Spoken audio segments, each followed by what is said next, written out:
hukum yang pertama yaitu subjek hukum. Subjek hukum itu sendiri didefinisikan sebagai individu atau entitas yang memiliki hak dan kewajiban dalam hukum. Ini termasuk manusia, badan hukum seperti perusahaan atau organisasi, dan dalam beberapa sistem hukum, bahkan negara dan pemerintah.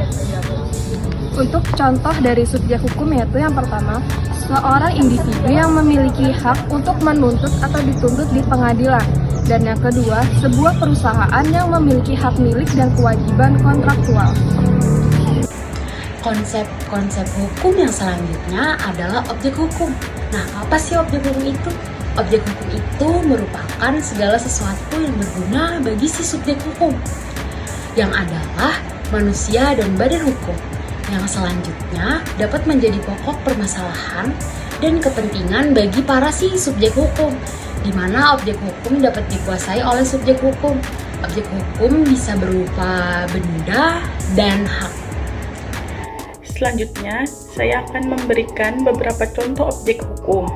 Di antaranya, yang pertama ada properti tanah, yang kedua ada hak cipta, yang ketiga ada kontrak, dan yang terakhir, keempat, barang yang bergerak seperti kendaraan.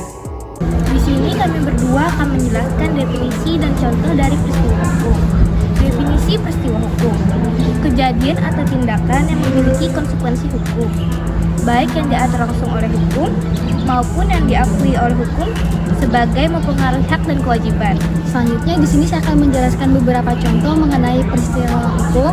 Yang pertama yaitu kematian seorang anak, kelahiran seseorang, adanya perjanjian kontrak, serta terjadinya kecelakaan. Definisi perbuatan hukum adalah tindakan yang dilakukan oleh subjek hukum yang dapat menimbulkan akibat hukum, baik bersifat mengikat atau menimbulkan hak dan kewajiban.